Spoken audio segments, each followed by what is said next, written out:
My topic was about obesity and the causes of obesity, but it's not what you think. It's not just, oh, it's the food, it's eating too much, it's eating the wrong types of food. It's about what causes the choice of eating the wrong types of food and overeating.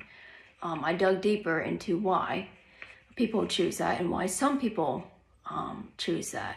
And then I dug deeper into, the different races in America. I want to know if there was a difference in the rates of obesity among the four races, or the four primary races in America, which would be whites, blacks, Asians, and Hispanics. And I found that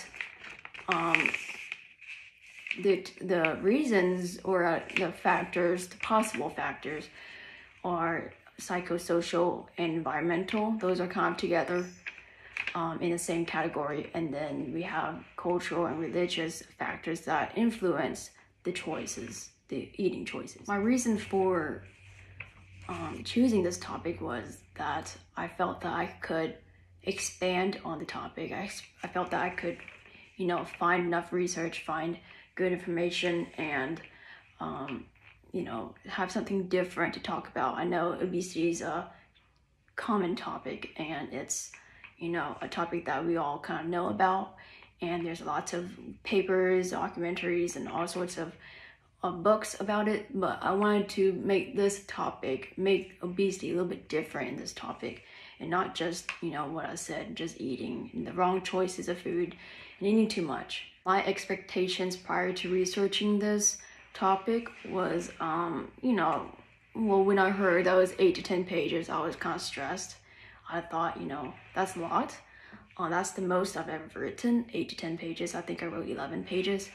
I have written probably up to 4 pages before, so this was about, twice as much that I've written. So I was kind of worried that I wasn't gonna have enough to say. I was gonna say the wrong things, or get off topic, which that was a concern, and I'll address that later. I thought it was going to be difficult to write this, just, as I said, 10 pages. So I thought it was going to be difficult to have, the information, and to the research. I would not be able to find good enough research, or that the research was not going to be enough, or, the quantity. And finding books, I know the requirement was to have at least one book, and I was like, oh my gosh, I have to find a book. But I was able to find something in a book, though the book was not about obesity, but it had something that was really good that I really wanted to incorporate, which was lucky. I was lucky. During my research, I found lots of different research, which was great. And I found lots of different research about the factors of obesity, or the choices of eating. So in terms of psychosocial and cultural and religious, there was good research with strong evidence and backup that supported my thesis. So that was great, and I was very lucky to find those, because as I said, I was worried that I wasn't able to find the right types of sources and articles, papers, whatever, maybe books. Most of the research that I did was in my favor in terms of it supported my thesis. But there were some that showed a different viewpoint, possibly the opposition, and I was also glad about that, because then I could incorporate the opposition into my argument. And I was also concerned about the argument part, because I was not sure if I could be able to make this an argument. But luckily, I think I did a good job at least trying to show the opposition part.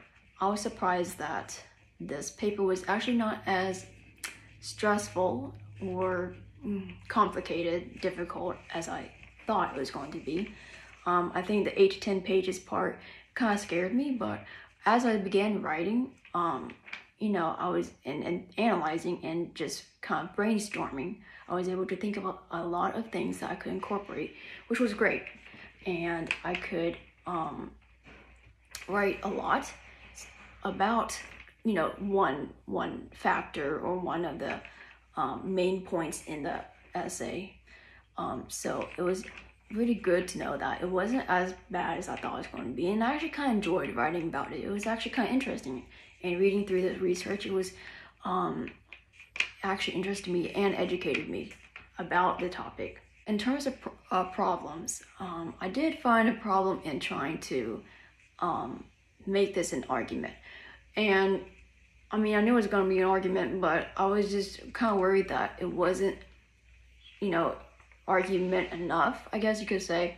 It seemed at first that I was writing more of like an informative paper just about the factors and reasons for, people choosing to overeat and eat the wrong food. So I was worried that, oh no, I have to show an opposition.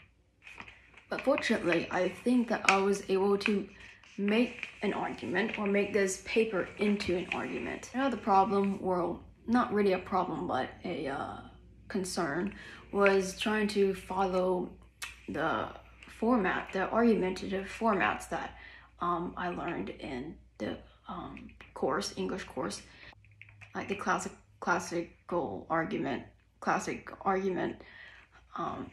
So trying to make sure that I have strong evidence, and I was very aware of fallacies too. I know it's impossible to avoid all fallacies, but I wanted to make sure that, there's no obvious fallacies. And I'm sure there probably are a couple obvious fallacies, but I hope that, through my editing and my rephrasing and more research, that big fallacies I avoided. I did lots of research, and I found lots of different types of sources, and a lot of them didn't, well, not a lot, but some of them didn't even have anything to do with obesity, because I incorporated, as I said, we have different factors into the reason why people choose to eat wrong foods, to overeat. And so some of those factors are like cultural, religious. So I had to do some research on religion and cultures, and then specifically into the foods of each culture or religion. So as I said, it didn't necessarily have to do with obesity or women or the rates of obesity, but it involved my points that I make in the argument.